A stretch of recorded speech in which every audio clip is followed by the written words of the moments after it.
Pangulo ng Republika ng Pilipinas, kagalang-galang Rodrigo Roa Duterte.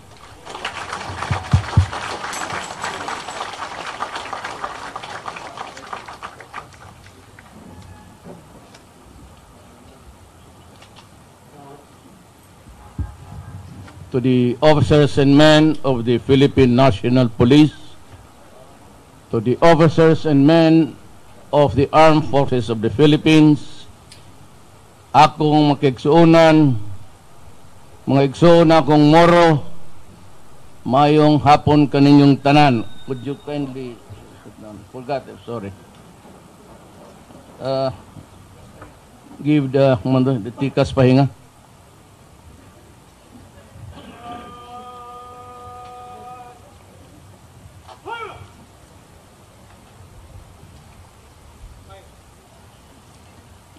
You know, we have the challenge of our generation. Every generation has always issues to meet.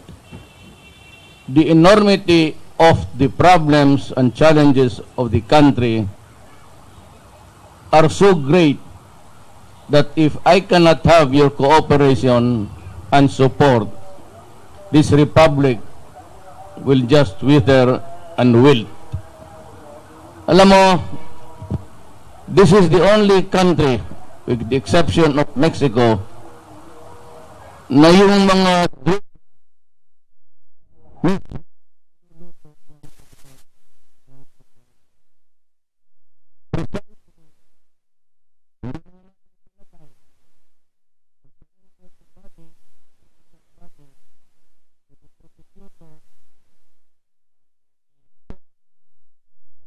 para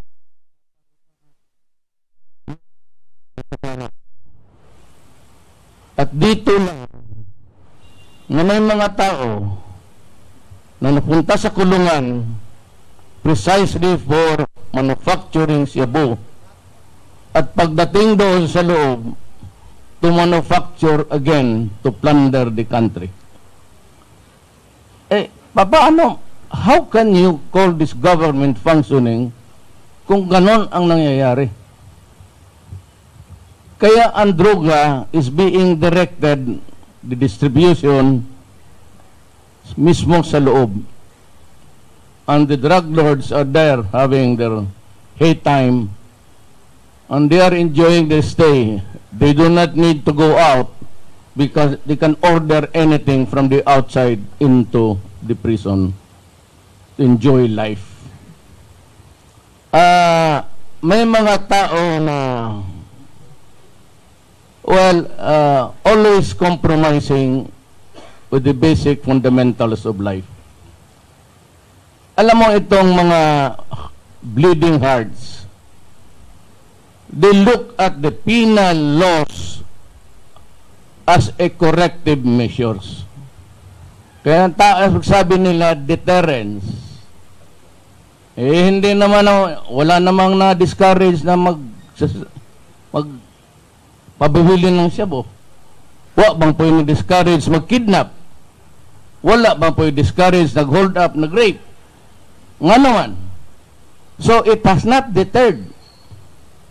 Paano ma-deter kung hindi mo nga pinapatay?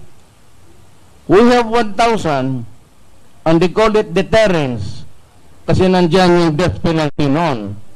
And yet, sabihin ng mga, well, of course, yung mga ibang pare, hindi naman lahat, mga obispo, you know, despite the fact that there is the death penalty law existing at that time, it never deterred the criminals from committing their acts. But of course, because we never implemented the law. Wala ngang pinapatay, so paano sila ma-deter?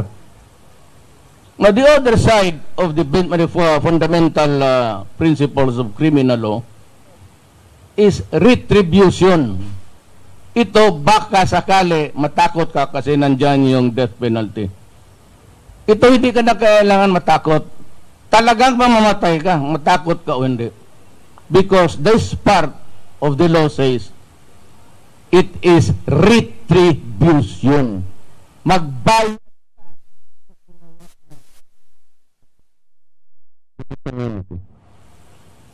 Diyan kami nakaka-diferensya eh. Because they say that it does not deterred. Eh nandiyan nga yung criminal law, wala namang ginagawa kasi walang pinapatay. So walang trabaho yung tiga plug doon sa electricity sa Meralco para kung kirig ka. Na itong retribution, magbayad ka. Dito ako. Pero pagka nandiyan nasa ikaw na ang masama because sila yung may mga hawak ng mga opinion writers and they think that it is better to cramp them inside the jail and do crime again. Pag hindi naka-eskapo, pinaglalaroan lang ang Pilipino. Diyan tayo hindi magkaintindihan. That is why I am asking for the reimposition of the death penalty so that I can hang them. Retribution. Kaya na-discourage kang mag-commit ng crime o hindi, iyo yan. Basta nagkasala ka for serious, heinous crimes like drug-related crimes. Ngayon ka lang makita dito na ang mga tao sa mundo are reduced to animals. Wala noon yun. Yung droga, wala yan. Before the advent of marijuana, lahat na, wala yan. I mean, they rape before, but bestial instincts. But ang mga biktima nila, dito 1 year old, 3 months old, nire-rape, pinapatay, anak ka ng tapos sabihin nila wag yung death penalty kasi inhuman.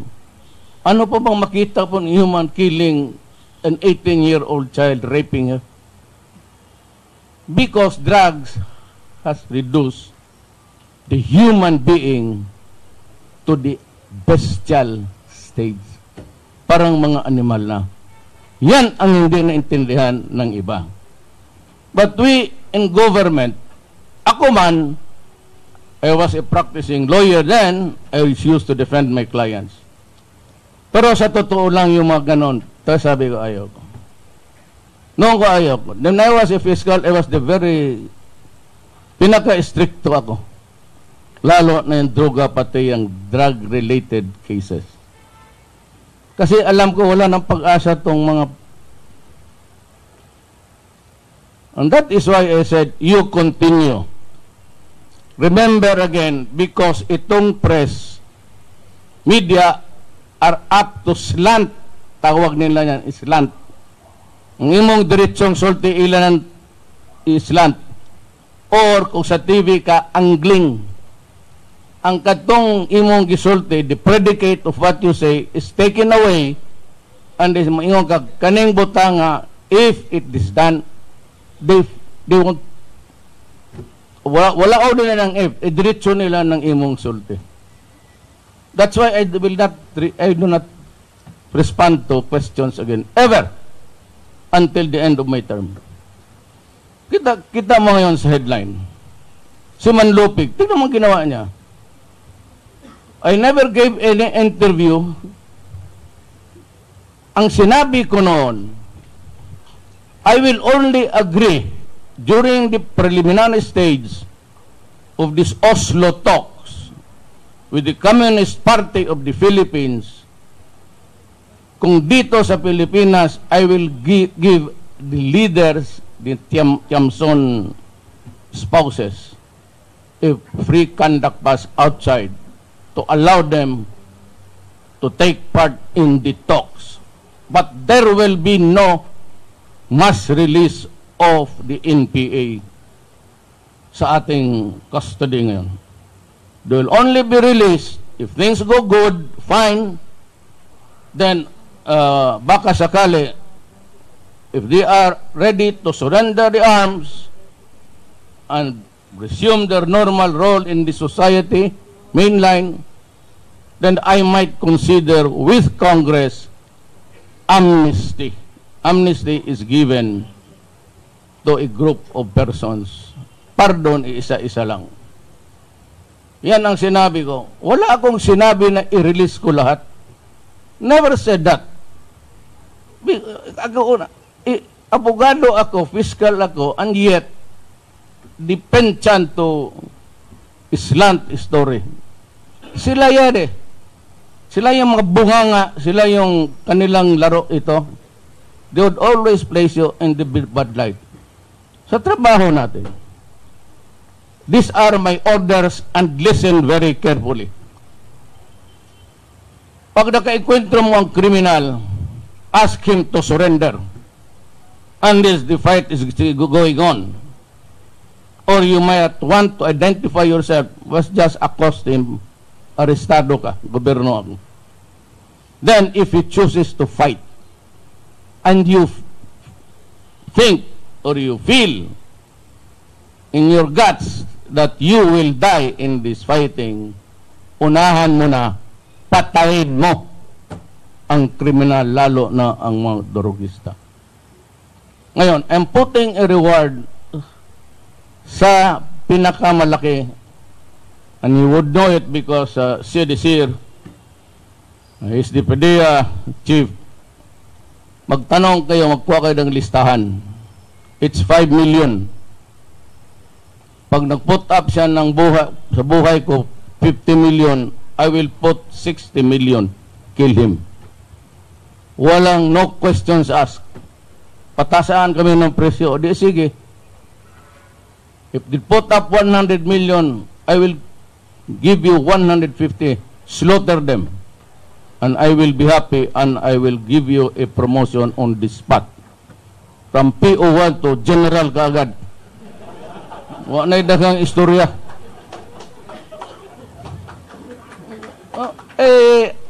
Pinili ako.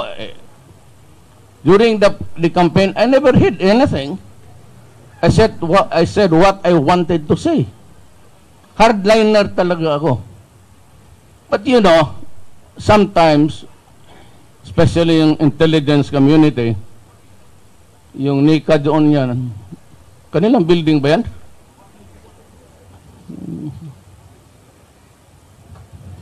Nagdududa sa akin kasi labas ako pasok ng NPA territory. Then I talk to Dimoro and then wala araw nang maranaw ang nanay ko. Buong. Hindi nila alam yan. So, meron akong relasyon talaga sa kanila by blood. And you know, the vice mayor has married a woman who is half Tausug, half Maranao. I have a grandchildren na puro Moro. Paano nyo, makipag-away ako yan sa kanila. Di para akong buang. No, I wanted just talk to them. Here in Davao, we talk. Kaya MI ka MN, sa City Hall. Okay ba tayo dito? So, ayun ay fist for equal. Kaya ganon ang ano.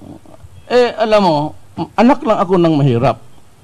When we arrive here in Davao, talagang sagad-sagad ang parusa ng panahon. Kaya yung dimensions ko is, I am a socialist. I am not a member of the Communist Party. Malayo yun doon. Socialist is just a political thinking of how to distribute the wealth of the nation. Yan ang tandaan ninyo. Wala akong, I am 100% on one. My father was governor here when Davao was only one. Maraming Davao na ngayon.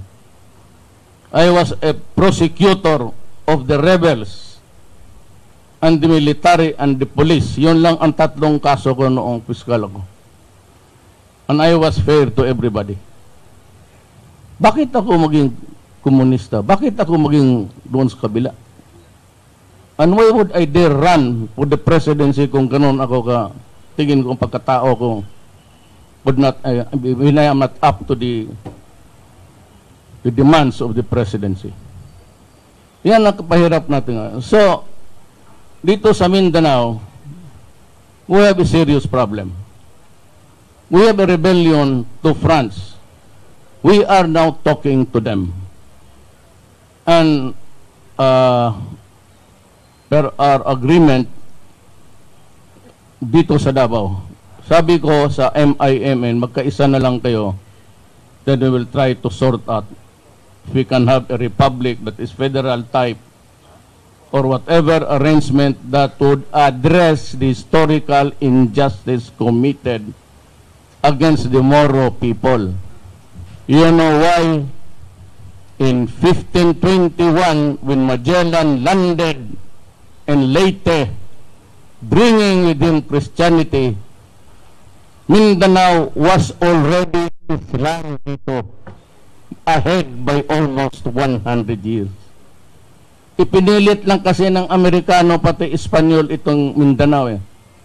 Mindanao belongs to a different sultanate noon. Iba yung sultan nila dito at iba yung sa Bisaya dito. And they say Lapu-Lapu was a Muslim. I think so. Kasi sila ang nauna. But they were overwhelmed. Why? Wala man silang, ang mga natibo dito na walang kanyon.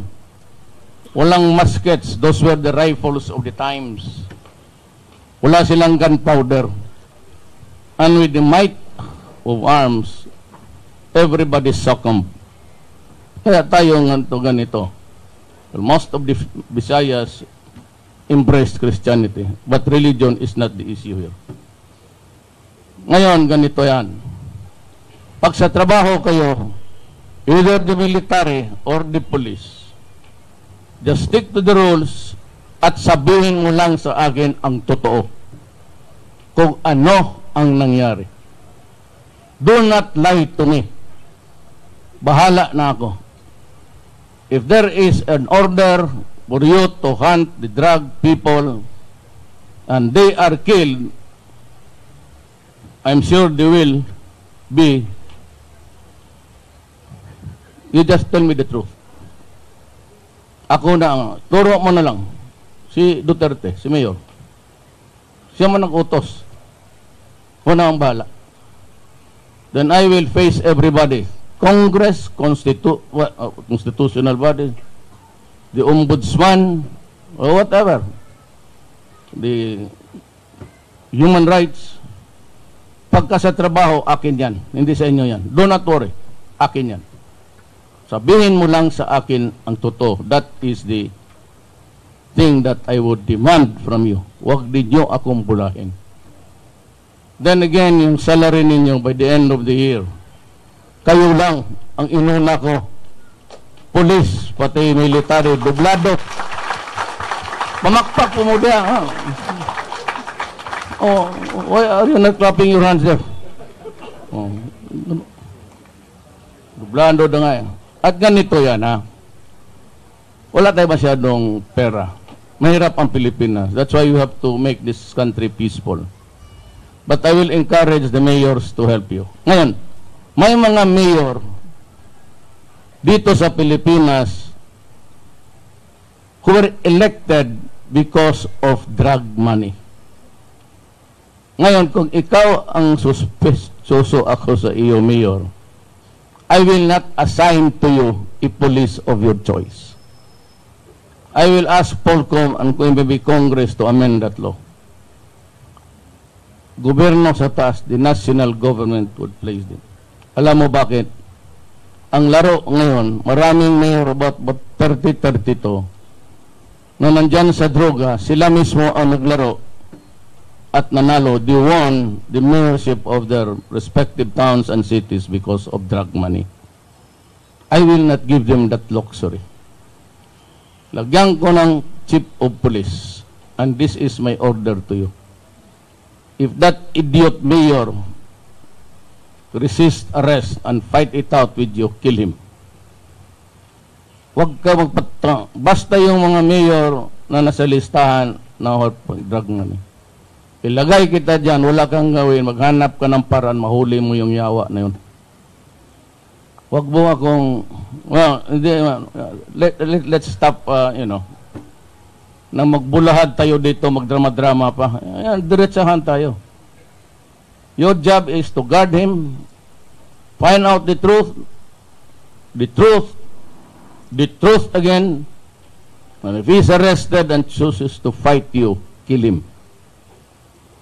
Para mo tagam ng, because then we will not be able to improve this country, and given another 7 years, tingin ko this will be in narco politics.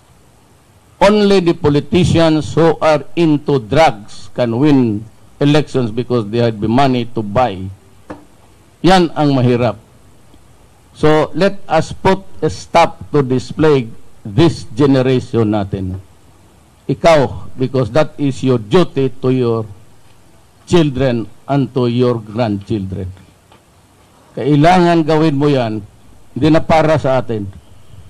At kayong mga pulis, huwag kayong magkamali. Do not ever of playing drugs while being a policeman. Mauuna talaga kayo. Believe me. Mabiyuda lang na imong asawa na huwag kang maglaro talaga ng droga kasi nakaka-insulto yan sa gobyerno. Para yung sampal, kagaya na itong bilibid na to. How can we proudly say that we are an independent nation, there are laws functioning our governance, when as a matter of fact, the inmates, the high-profile, high-value personalities in there are playing the shabu in this country. I will not accept that. Let me warn you, I will not accept that. In this fight, I put at stake my life, my honor, and the presidency itself. Tandaan ninyo yan. Huwag kayong magkamali niyan. Talagang one of us will be sorry, and it will be you. Again, for the others, ito naman limitado ang ano ko. You will, kung sakali lang may problema kayo, sabi ko lang ang tempera. First, I will ask the city mayors to be more liberal sa police. Just like what I did here in Davao. You have so many police cars. Gobyerno. Your communication sa gobyerno. May allowances kayo. Kunti lang, pero that's kasi national. Had it been local kayo, then kasali kayo sa mga goodies. But I will try to correct it.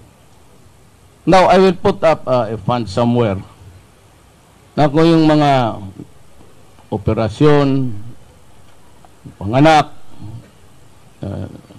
namatayan kayo, God forbid, you just go direct to your CD, and your CD will bring it up to me directly or to the regional commander. Ako na, wag na kayong maghingi ng ano. Ako na, kung may padala ako ang magpadala. For all of the police force. Yung mga kompromiso. Ay ngayon, kung nakapabuntis ka tapos ng anak, pangalawang asawa mo ay yawa.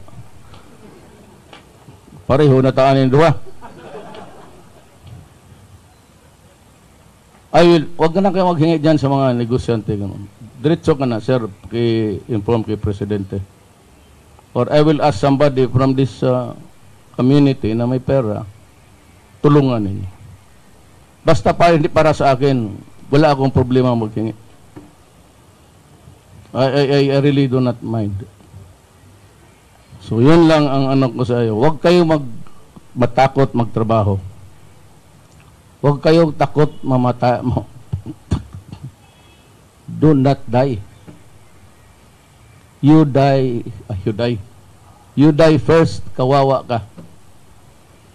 Ang unahin mong patayin yung kalaban mong kriminal. Pupuntahan pa kita dito, bigyan kita medalya kasing laki ng plato. Huwag kayong matakot sa trabaho niyo. Just do your duty. Lahat tayo, do not nurture loyalty to me. I don't need it. I do not need adulation. All that I ask of you is do your duty according to the law. Yung patayan according to the revised penal code. Only if your life is in danger. How you interpret it. Kayong mga, you graduated 2 years basic. PNPA, 4 years. When I say reward, dead or alive, we know what that means. Binalik-balik ko yung lecture, nila ninyo ako inabot. Or shoot to kill. Mean to say, patayin mo pagka lumaban. Kasi pag hindi, ikaw ang papatayin. It's never thought in the criminal books na yung tao nakatali yung kamay, nakaluhod na barilin mo. Hindi tinuro sa inyo yan. Pero kung gawain mo, huwag mo lang akong palamin, pati yung human rights. Kaya sigurado. Do your duty, nurture the love of country, and remain loyal to this flag, the Constitution of the Republic of the Philippines. Maraming salamat po. Thank you for the warm and inspiring words, President-elect Rodrigo R. Duterte.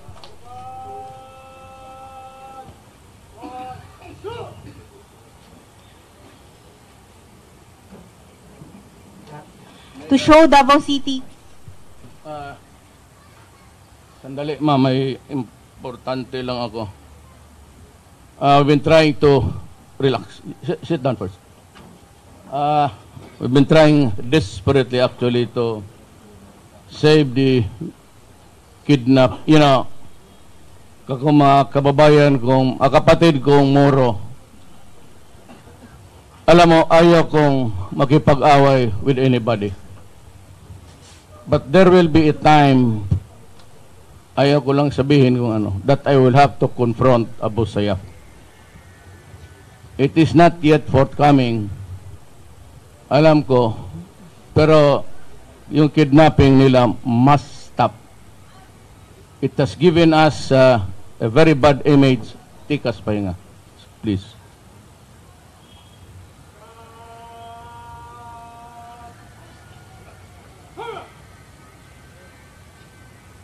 And if you are magkadugo-dugo man tayo dito, di sabihin mo sa kanila, yung hindi pa pumasok doon, huwag ka na yung pumasok because there will be a reckoning of what really happened.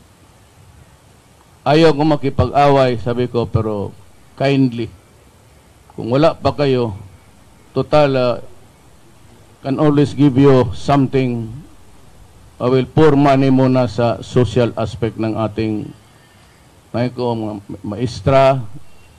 And if I can accommodate all of you, all the Moro people, walang problema sa akin. But avoid being a member of that Abu Sayyaf because there will be, I said, a reckoning one of these days. I was, we were able to negotiate.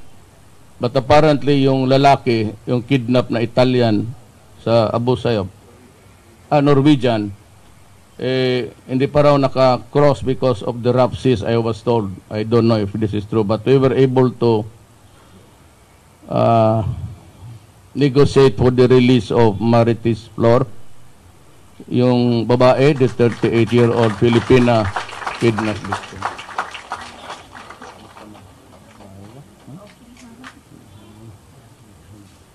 Kano sa ako mga pagawas? Kaganina mo kaadlaw. Ang kauban niya. I-release daw nila. Wala ko kay balo kaganina na kurat na lang kung magipukaw ko nila na gising-gising ihatid kita. And also instrumental in the release here is Secretary Jesus Doresa sa ating Peace Process Panel. Ay, si Governor Sakurtan ang nitabang sa ato.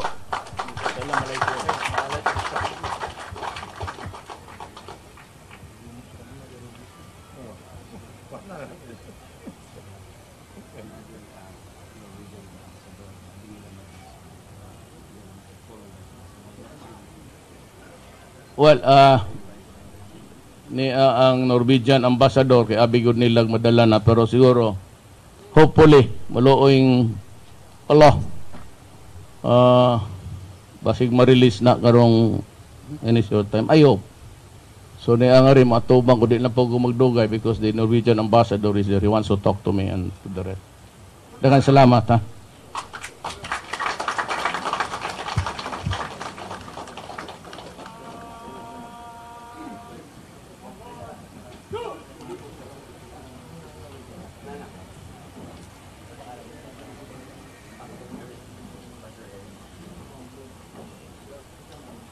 To show Davao City Police Office gratitude and appreciation to our President, on behalf of the men and women of Davao City Police Office, the outgoing City Director, Police Senior Superintendent Vicente D. Danao Jr. will present a memento.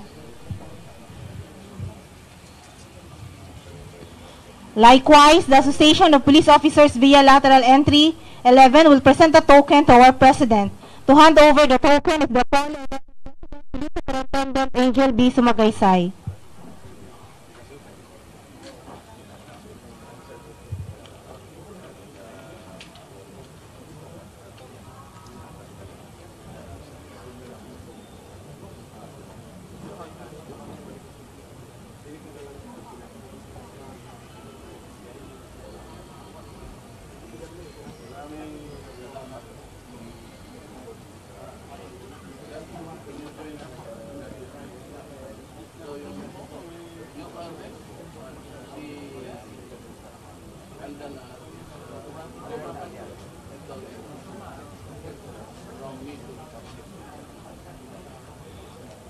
Once again, thank you President Rodrigo Roa Duterte for gracing this turnover of office ceremony. Ladies and gentlemen, that ends the turnover of office ceremony. Good day, everyone.